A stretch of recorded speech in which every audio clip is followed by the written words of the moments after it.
পৃথিবীর মানুষ, তোমরা তোমাদের পছন্দ মতো বিবাহ করো। আল্লাহ তাআলা এটা আদেশ করেন যে তোমরা তোমাদের পছন্দ মতো বিবাহ করো।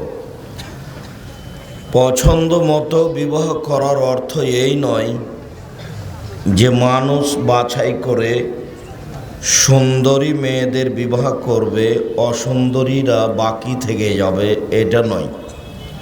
কেন? বিবাহ কার সাথে কার হবে এইটা লেখা হয়েছে পৃথিবী সৃষ্টির 50,000 বছর আগে। আবার যখন মানুষ মায়ের পেটে 3-4 মাস, আমার ডান দিকের বাম দিকের চেয়ারগুলো পিছে সরাতে হবে ভাইজান,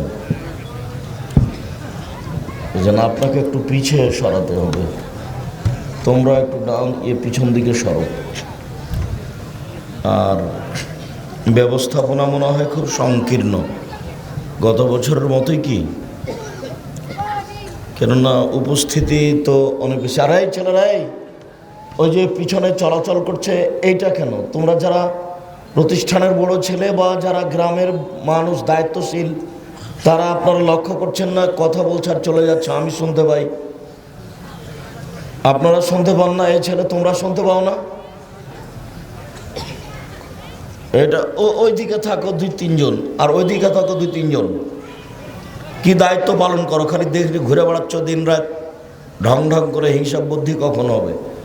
যারা আপনারা যারা আছেন রাস্তাঘাটে দোকানপাটে, আপনাদের একটু শরম থাকা দরকার। আজই কি সব হাট বাজার করবেন? জিনিস যা টাকা পয়সা নিয়েছেন সব আজকে খরচ করবেন? তো দোকানপাটে কেন এত, সব রাস্তাঘাটে কেন এত? সব চতুর্দিকে এসে দাঁড়ান, জায়গা থাকার না থাক, কিছুক্ষণ আপনি অপেক্ষা করুন। ধৈর্যটাকে ঘোড়ার ডিম মনে করিয়েন না। ধৈর্য একটা শব্দ আমরা শুনি, ঘোড়ার ডিমও একটা শব্দ আমরা শুনি। তো ঘোড়ার ডিম তো কেউ দেখিনি, তাহলে ধৈর্যও কি কেউ দেখিনি? ধৈর্য কি জিনিস? শরম হয় না, লজ্জা হয় না? বক্তব্য শুনতে এসে রাস্তা রাস্তা ঘুরে বেড়াচ্ছ কেন? ওখানে আজকে চা পান করতে হবে, বিড়ি খেতে হবে কেন? এখানে এসে কিছুক্ষণ অপেক্ষা করেন, আমাকে দেখতে পান আর না পান, ভদ্রতা বজায় রেখে চলাচল বন্ধ করে এক পায়ে দাঁড়িয়ে থাকবেন কিছুক্ষণ। আপনার জন্য আমি এসেছি এবং আমি খুব কষ্ট করে এসেছি, আমি খুব ক্লান্ত বোধ মনে করছি, আপনার কথা আমি সহ্য করব না, এমনিতে আমি অপছন্দ করি। আজকে আপনাকে আরও সতর্ক করা হচ্ছে, নিজেকে মানুষ মনে করবেন, গরু ছাগল মনে করবেন না। আর তোমরা যারা দায়িত্ব পালন করছো তোমরা সোচ্চার হও। উপস্থিত বৈঠকের মুসলিম বোন, আপনাকে একটু লজ্জা করার জন্য অনুরোধ জানাচ্ছি, আপনি এখন আর কথা বলবেন না, মুখ বন্ধ করেন, কথাই বলবেন না। কেউ যদি আপনার গায়ের উপর দিয়ে পিঠের উপর দিয়ে চলে যায় তবে আপনি মুখখান বন্ধ রাখবেন। স্বামী তো আপনার কাপুরুষ, যার কারণে আপনি এখানে এসে হ্যাঁ করে গল্প করছেন আর হাসছেন। মুখখান বন্ধ রাখেন। আর ছেলেরা তোমরা খুব সোচ্চার হও, এই পিছন দিয়ে যেন কোনো মানুষ চলাচল করতে না পারে, কোনো ছেলে মেয়ে চলাচল করতে না পারে। আল্লাহ তাআলা মানুষকে পছন্দ মতো বিবাহ করতে বলেছেন, এইটা আল্লাহ মানুষকে খুশি করেছেন, সান্ত্বনা দিয়েছেন মাত্র। তার ভাগ্যে যেটা লেখা হয়েছে পৃথিবী সৃষ্টির 50,000 বছর পূর্বে সেটাই হবে। সেইটা আবার মায়ের পেটে যেদিন 3-4 মাস, সেদিন আবার লেখা হয়েছে। ঘুরতে ঘুরতে ঘুরতে ঘুরতে ঘুরতে ওখানে আসবে। ওইটা দেখা হলো ওই গ্রামের মেয়ে, ওইটা দেখা হলো ওটা ক্লাস 10-এ পড়ে, ওটা মাস্টার ডিগ্রি পাস করেছে, কত সুন্দরী অসুন্দরী ঘুরতে ঘুরতে এখানে এসেছে, ওটা হবেই।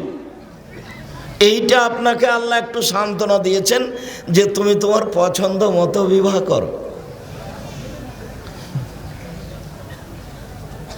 তোমাকে যেটা ভালো লাগে সেটা তুমি বিবাহ করো। এইটা আল্লাহ আপনাকে খুশি করেছেন, কিন্তু ঘুরতে ঘুরতে ওখানে যেতে হবে যেটা লেখা আছে। তবে একটা কথা, রাসূল সাল্লাল্লাহু আলাইহি ওয়াসাল্লাম বলেছেন, লা ইউরাদ্দু তাকদীর ইল্লা বিদুআয়ে, দোয়া প্রার্থনার মাধ্যমে তাকদীর পরিবর্তন হয়ে যায়। যদি আপনি খুব বেশি কান্নাকাটি করে বলেন আল্লাহকে একটা বিষয়, তাহলে আল্লাহ ওটা কেটে দিয়ে একটা নতুন লিখে দিবেন। এ কথা আল্লাহ তাআলা বলেন, এ কথা রাসূল সাল্লাল্লাহু আলাইহি সাল্লাম বলেন। এখন দোয়া তো আর আমাদের দেশে সবাই মিলে কবর জিয়ারত করতে যাই, মনে করছে এটার নামই দোয়া। সবাই মিলে 5 ওয়াক্ত নামাজের পরে হাত তুলে দোয়া করছে, মনে করছে এটার নামই দোয়া। ঈদের দিন সবাই মিলে কবরস্থানে, আমার চাচাকে আমি দেখেছি কবরস্থানের চতুর্দিকে দাঁড়াচ্ছেন সবাইকে নিয়ে, আর বলছেন এই ওই জায়গা ফাঁকা আছে, ওই জায়গায় দাঁড়াও। কেন যে বলছেন যে ফাঁকা থাকলে কি হবে? এটা কথা হলো? কান্নাকাটি নাই, গল্প গুজব আছে, এটার নাম নাকি দোয়া। আল্লাহ তাআলা আমাদের নবীকে আদেশ করছেন, ফাইদা ফারাগতা ফানসব ওয়া ইলা রাব্বিকা ফারগাব। মুহাম্মদ সাল্লাল্লাহু আলাইহি সাল্লাম, আপনি যখন দুনিয়াবি কাজ থেকে অবসর হবেন তখন আপনি কঠোর শ্রমে আত্মনিয়োগ করুন, ইবাদতের জন্য জোরালো প্রস্তুতি গ্রহণ করুন। মানুষের কর্মের পরে অবসর থাকে। একজন মাস্টার 10টার সময় স্কুলে গেছেন, 3টার সময় ফিরে আসবেন, এইটা হলো তার কর্মব্যস্ততা, বাকিটুকু অবসর। একজন ব্যবসায়ী 10টার সময় দোকান খুলেছেন, রাত 10টায় বন্ধ করবেন, বাকিটুকু সময় হলো তার জন্য অবসর। তো আপনি যখন দুনিয়াবি কাজ থেকে অবসর হবেন তখন আপনি কঠোর শ্রমে আত্মনিয়োগ করুন, ইবাদত ওইটার চেয়ে কঠিন। আর আপনি আমাকে যা বলবেন তা কান্নাকাটি করে বিনয়ের সাথে বলুন। এটা আদেশ, কান্নাকাটি করে বিনয়ের সাথে বলুন। রংপুর, দিনাজপুর, লালমনিরহাট, নীলফামারী, কুড়িগ্রাম, পঞ্চগড়, ঠাকুরগাঁ, জয়পুরহাট, বগুড়া এইসব ডিস্ট্রিক্টের ভাষায় কাউ বাউ করে বলুন। আসসালামু আলাইকুম রহমতুল্লাহ, আসসালামু আলাইকুম রহমতুল্লাহ, আলহামদুলিল্লাহ রাব্বিল আলামিন, বিহক্কে লা ইলাহা ইল্লাল্লাহ। এখানে বিনয় আছে কোথায় আর কান্নাকাটি আছে কোথায়? এই ছেলেরা আমার মুরব্বী জানদেরকে একটু তোমরা পিছনে সরিয়ে সুন্দর করে বসাও না, বাম দিকের লোকগুলো তো কষ্ট পাচ্ছে।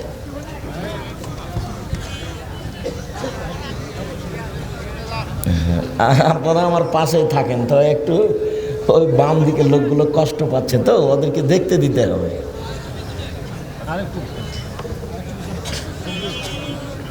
সম্মানিত দ্বীনী ভাই বোন, আল্লাহ তাআলা আমাদের নবীকে আদেশ করছেন যে আপনি যদি আমার কাছে কিছু চান তো কিভাবে চাওয়ার জন্য বলছেন? বিনয়ের সাথে, কান্নাকাটি করে। মনে থাকবে না নাকি? প্রত্যেকটা মানুষের একটা কিছু সমস্যা আছে, তো সে সমস্যার সমাধান চাচ্ছে। বা একটা গরিব মানুষ একটা ভ্যান করতে চাচ্ছে, বা একটা ধনী মানুষ বগুড়াতে একটা বাড়ি করতে চাচ্ছে, সেটা তার প্রয়োজন। বা একটা তার ছেলে দুর্ঘটনায় জেলে চলে গেছে, তো আল্লাহকে কিছু বলতে চাচ্ছে। বিপদগ্রস্ত মানুষ আল্লাহকে বেশি বলে। তো আল্লাহর নবী বলছেন যে মানুষ যদি আল্লাহর কাছে চায় তো আল্লাহ খুশি হন, আর যখন চায় না তখন আল্লাহ রাগ করেন যে চাও না কেন, চাও না কেন। আনাস রাদিয়াল্লাহু তাআলা আনহু বলেন, রাসূল সাল্লাল্লাহু আলাইহি সাল্লাম বলেছেন, আল্লাহ তাআলা বলেন, ইবনে আদম, এ আদমের ছেলে মেয়ে শোনো, মা দাওয়াতানি ওয়া রাজাউতানি, তুমি যেভাবে ডাকো আমি সেভাবে আছি, তুমি যেভাবে আশা পোষণ করো আমি সেভাবে করি, তুমি আমাকে যেভাবে ডাকো আমি সেভাবে শুনি, তুমি যেভাবে আশা পোষণ করো আমি সেভাবে করি। অলা উবালি, আমি পরোয়া করি না তুমি কত বড় পাপী, আমি পরোয়া করি না তুমি কত বড় পাপী, আমি পরোয়া করি না তুমি কত বড় পাপী, তুমি যেভাবে ডাকো আমি সেভাবে থাকি। পরের বাক্যে আল্লাহ তাআলা বলছেন হাদিসে কুদসি, ইয়াবনা আদম লাউ বালাগাত যুনুবুকা আনানাস সামায়, এ আদমের ছেলে মেয়ে শোনো, তোমাদের পাপ বেশি হতে হতে হতে যদি আকাশে লেগে যায়, পাপ আর পাপ, কত পাপ, পাপ আর পাপ আকাশ জমিন পরিমাণ, ফাস্তাগফারতানি, তারপর তুমি আমার কাছে ক্ষমা চেয়েছো, গাফারতু লাকা, আমি তোমাকে ক্ষমা করে দিব, ওলা উবালি, আমি পরোয়া করি না তুমি কত বড় পাপী, আমি পরোয়া করি না তুমি কত বড় পাপী, আমি আল্লাহ পরোয়া করি না তুমি কত বড় পাপী, একটু তুমি আমাকে বলো না। বললে খুশি, আর প্রশংসা করলে এতই খুশি হন, বলছে আলহামদুলিল্লাহ যদি বলো তো আমি তোমার একেবারে দাঁড়ি পাল্লাটা নেকিতে ভর্তি করে দেবো, আর সুবহানাল্লাহ, সুবহানাল্লাহি ওয়া বিহামদিহি, সুবহানাল্লাহিল আযীম যদি বলো তো নেও, কত নেবে নেও, 2 পাল্লা নেও, সব নিয়ে নাও। খুব খুশি, মানুষ বুঝেও না, মানুষ বলেও না, দল নির্বাচন করে পার্টি করে আর একজন আর একজনের বিরুদ্ধে গালি বলে বেড়ায় আর গালি দেয়। এটা দিনই বৈঠকে এখনো রাস্তা রাস্তা ঘুরে বেড়াচ্ছে। নিজেকে পশু মনে করেন, গরু ছাগল মনে করেন নাকি? ঘুরে বেড়াচ্ছেন কেন? বুঝে না ওরা, অন্তর আছে বুঝে না, দেখেও দেখে না ওরা, চক্ষু আছে দেখে না, শোনেও শোনে না ওরা, কান আছে শোনে না, উলাইকা কাল আনাম, তারা পশু প্রাণীর মতো, তারা গরু ছাগলের মতো, তারা কুকুর শ্রীগালের মতো, বাল হওয়া জাল বরং তার চেয়ে খারাপ। পশু প্রাণী নিজেকে মনে করেন, হেঁটে বেড়াচ্ছেন কেন? এই ছেলে, ওখানে কি করছো দাঁড়িয়ে তুমি? হ্যাঁ, শরম হয় না তোমার? একটা তুমি 20 বছরের ছেলে, ক্লাস 10-এ পড়ো, শরম হয় না? ওখানে দাঁড়িয়ে আছো কেন? নিজেকে পশু প্রাণী মনে করো, নিজেকে কুকুর শ্রীগালের চেয়ে খারাপ মনে করো। আব্দুর রাজাক সাহেব, কুকুর শ্রীগালের চেয়ে খারাপ কে? কুকুর শ্রীগালের চেয়ে খারাপ তোমার বাপ। দেখেন, আপনাকে অনেক ভালোবাসি, এইভাবে কথা বললে কষ্ট পাই। আমার বাপ কুকুর শ্রীগালের চেয়ে খারাপ, এই কথা আমি আপনার থেকে শুনতে চাচ্ছি না। আপনাকে অনেক ভালোবাসি। তোমার বাপকে যদি আমি কুকুর শ্রীগালের চেয়ে খারাপ প্রমাণ করতে না পারি, আমি জাতির সামনে দাঁড়াবো না। প্রমাণ করেন দেখি। ঠিক আছে, তোমার দাদা 10 বছর হলো মরা। কতদিন? 10 বছর। তোমার বাপ তোমার দাদার জমি ভাগে সকালে পাবে আর তোমার ফুফু বিকেলে পাবে, এরকম ঘটনা না একসাথেই পাবে? একসাথেই পাবে। তো তোমার বাপ মরা 10 বছর হলো, এখনো তোমার বাপ তোমার ফুফুকে, তোমার দাদা মরা 10 বছর হলো, এখনো তোমার বাপ তোমার ফুফুকে জমি দেয়নি। বলো তোমার বাপ কুকুর শ্রীগালের চেয়ে খারাপ কিনা? তুমি এখন বলো যে জি না, আমার বাপ খুব ভালো মানুষ। বলো দেখি, তোমার বাপকে বলে দিও। আব্দুর রাজাক সাহেব বলে গেছেন, ভাগ্য ছাড়া দুনিয়াতে আসেনি, ভাগ্য নিয়ে এসেছি। ভাগ্যে যদি জমিদারি থাকে জমিদারি করেই খাবো, ভাগ্যে যদি ভিক্ষা চাওয়া থাকে ভিক্ষা করে খাবো, ফুফুর জমি খাবো না। আগে ফুফুকে জমি বুঝিয়ে দেন, তারপরে কোনো কথা। আমার ভাগ্য নিয়ে আপনার টেনশন কেন? আমি ভাগ্য ছাড়া দুনিয়াতে আসিনি। ভাগ্য কি ফুফুর একার না আমারও আছে? আমারও যদি থাকে তাহলে ফুফুর জমি আমরা খাবো না। ভাগ্যে জমিদারি থাকলে জমিদারি করে খাবো, যদি ভিক্ষা চাওয়া থাকে ভিক্ষা চেয়ে খাবো। ভিক্ষা চেয়ে খাবো কেন? চকলেট বিক্রি করে খাবো। তোমার বাপের স্বভাব আরো খারাপ। তোমাকে আমি আর একটা বলি, তোমার ফুফু এসে যদি জমি চাই, তাহলে তোমার বাপ বলে যা যা ভাগ নিয়ে চলে যা, আর কোনোদিন বাড়িতে আসবি না, এই বাড়িতে উঠিস না তুই। এটা তোমার বাপের স্বভাব। তোমার বাপ যদি কুকুর শ্রীগালের চেয়ে খারাপ না প্রমাণ হয়, আমি আব্দুর রাজাক জাতির সামনে দাঁড়াবো না। তোমার বাপকে বলে যাচ্ছি, আগামীকাল সন্ধ্যা হতে হতে যেন তোমার বাপ তোমার ফুফুকে জমি বুঝিয়ে দেয়। আর তুমি যদি আমাকে বলো, তাহলে আমার বাপকে মাটি দিয়ে এসে আমরা আগে জমি ভাগ করেছি, তারপরে খেয়েছি। যদিচ আমরা অনেকে, আমি একটু জমি চিনি, আমার ছোট ভাই জমি চিনেই না। এটা এমনি ভাগ করা আছে, শরীয়তের যে মাপটা সেটা আমি দেখে রেখেছি। সম্মানিত দিনী ভাই বোন, বলছিলাম যে আপনি আল্লাহকে বলেন, ভাগ্য পরিবর্তন হবে। বিচারের মাঠে ক্ষমা হবে সব পাপ, শিরক হবে না। হাদিসের এই বাক্যেই আল্লাহ তাআলা বিচারের মাঠে বলবেন, ইবনা আদম লা আতাইতানি বিকুরাবিল আরজি খাতায়া সুম্মা লাকিতানি লা তুশরিক বি শাইআ লা আতাইতুকা বিকুরাবিহা মাগফিরা। এই আদমের ছেলে মেয়ে শোনো, এই আদমের ছেলে মেয়ে শোনো, তোমরা আজকে বিচারের মাঠে উপস্থিত হয়েছ আকাশ জমিন পরিমাণ পাপ নিয়ে। পাপ আর পাপ, তোমাদের পাপে আকাশ জমিন পরিমাণ পূর্ণ হয়ে আছে, আকাশ জমিনের ফাঁকাটা। তো আমি আল্লাহ তোমাদের যে পরিমাণ পাপ, আমি সেই পরিমাণ ক্ষমা নিয়ে উপস্থিত হয়েছি।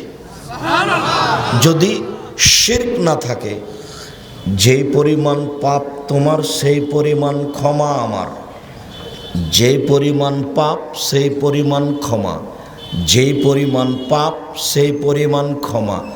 যদি শিরক না থাকে, শিরক না থাকে, শিরক। ঠাকুর ঢাকা বিশ্ববিদ্যালয়ে যখন করতে গেল বাংলাদেশি বাঙালিরে, তখন ঠাকুর বলছে, বাংলা অক্ষর চিনে না বেটারা, বিশ্ববিদ্যালয়। ঠাকুর নিন্দা করছে আপনাদেরকে। জাতি যখন বিপদে, ঠাকুর তখন বিলাতে।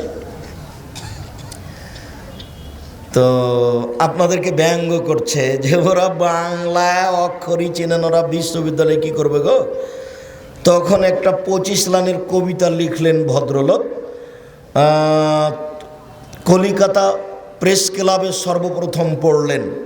তাতে তিনি বললেন, ওমা তোমার আকাশ তোমার বাতাস।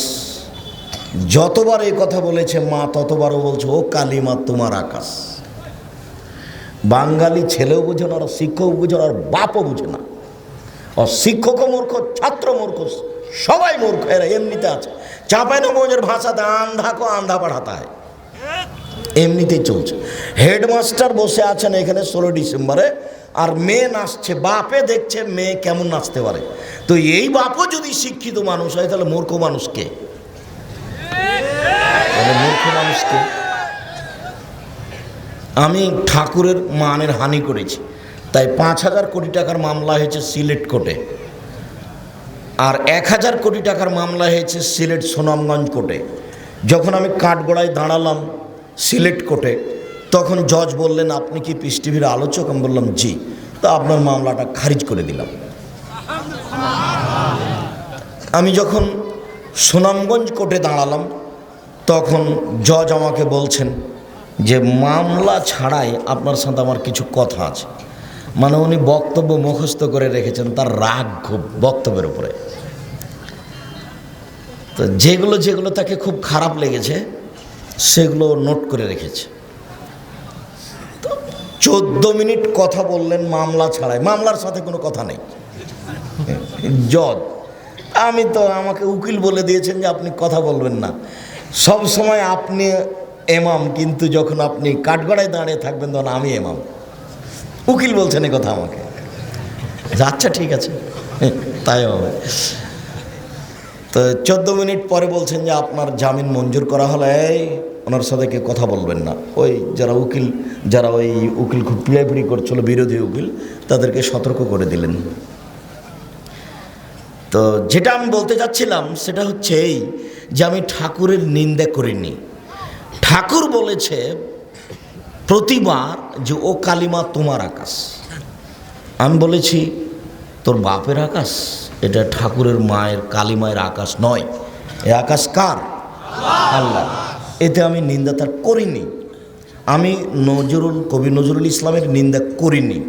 কবি নজরুল ইসলাম বলেছেন, মসজিদের পাশে কবর দিও ভাই, কবর থেকে যেন মুয়াজ্জিনের আজান শুনতে পাই, গোর আজাব হতে এই গুনাহগার পাইবে রেহাই। তখন আমি বলেছি ভুল হিসাব, কবি নজরুল ইসলাম কোরআন হাদিস জানেন না। যদি জানতেন তাহলে এই কথা তিনি বলতেন না। আপনার বাপের কবর মসজিদের পাশে কেন? কাবা ঘরের নিচে ঢুকিয়ে দিল, 1 পয়সা লাভ হবে না। কর্ম যা তাই বিচার হবে, বিচার কর্ম অনুপাতেই হবে। আর মরা মানুষকে উপর থেকে কেউ আজান শোনাতে পারবে না, ও শুনতে পাবে না, এই ক্ষমতা তার নেই। তাহলে কথাটা সম্পূর্ণই উল্টা। যে মানের হানি কোথায় হলো? আমি ঠাকুরের মানের হানি করলাম কোথায়? এই ছেলেরা দিন রাত বলে বেড়াচ্ছে, সেটা ভিন্ন কথা। ও তো জানে না যে ঘটনা কি, ও কোনোদিন ওগুলো তলিয়েও দেখেনি। আর ছেলেরা, তোমরা যদি তলিয়ে দেখতে চাও তাহলে পড়ো ইতিহাসের ইতিহাস, বাজেয়াপ্ত ইতিহাস, তাহলে তোমরাও কিছু বুঝতে পারবে। গোলাম মুর্তজা, সম্মানিত দিনী ভাই বোন, যেটা বলছিলাম সেটা হলো এই যে আপনার ভাগ্য পরিবর্তন করা হবে দোয়া প্রার্থনার মাধ্যমে। শিরক করলে বিচারের মাঠে ক্ষমা হবে না, তবে দুনিয়াতে ক্ষমা হবে। আপনি একটু কিছু বলেন আল্লাহকে, আল্লাহ ভাগ্য পরিবর্তন করে দিবেন। আল্লাহ বললেন যে তুমি তোমার পছন্দ মতো বিবাহ করো, এ কথার অর্থ এই নয় যে আপনি যাকে ইচ্ছা তাকে বিবাহ করতে পারবেন। ওই পৃথিবী সৃষ্টির 50,000 বছর পূর্বে যেটা লেখা হয়েছে সেটাই হবে। তবে বেশি কান্নাকাটি করে কিছু বললে আল্লাহ সেটা কেটে দিয়ে নতুন একটা লিখে দেবেন। এ কথা আল্লাহ তাআলা বলেন, এ কথা রাসূল সাল্লাল্লাহু আলাইহি সাল্লাম বলেন। সবাই মিলে আপনি কান্নাকাটির জন্য চলে গেলেন কবরের পাড়ে, তাহলে হবে? ঈদের মাঠে সবাই মিলে চিল্লাচিল্লি করে হাত তুলে দোয়া করলেন, তাহলে হবে? আয়েশা রাদিয়াল্লাহু তাআলা আনহা বলেন যে আমি শুয়ে আছি, তো আল্লাহর নবী আমার পাশে এসে শুয়ে গেলেন, জুতা স্যান্ডেল রেখে, কাপড় চোপড় রেখে। তিনি কিছুক্ষণ পরে মনে করলেন যে আমি ঘুমিয়ে গেছি, কিন্তু আসলে আমি ঘুমাইনি, আমি ভান করে ঘুমিয়ে আছি। আমি একটু দেখব যে আল্লাহ রাসূল আমার পাশ থেকে উঠে যান কোথায়। আমি একটু ভান করে ঘুমিয়ে আছি। দেখলাম যে তিনি কিছুক্ষণ শুয়ে থাকলেন আমার পাশে, উনি মনে করলেন আমি ঘুমিয়ে গেছি। তখন ধীরে উঠলেন, জুতা স্যান্ডেল নিলেন, কাপড় চোপড় নিলেন, ধীরে দরজাটা খুললেন, বাইরে গিয়ে ধীরে দরজাটা টেনে দিলেন। আমিও উঠলাম, আমি তো জেগে আছি, কিন্তু আমি ভান করে ঘুমিয়ে আছি। আমিও উঠলাম, আমিও কাপড় চোপড় নিলাম, মাথায় দিয়ে নিলাম। তারপরে বের হয়ে দেখি কোথায় যাই, কোথায় যাই, কোন স্ত্রীর কাছে যায় নাকি, ওই যে ওই যে ওই যে ওই যে কবরস্থানে চলে গেলেন, বাকিউল গারকাদ। ওখানে গিয়ে তিনি হাত তুলে দোয়া করলেন, একবার, দুইবার, তিনবার হাত তুলে দোয়া করার পরে তিনি ফিরে আসলেন, আমিও ফিরলাম। তিনি জোরে হাঁটলেন, আমিও জোরে হাঁটলাম। তিনি দৌড়ালেন, আমিও দৌড়ালাম।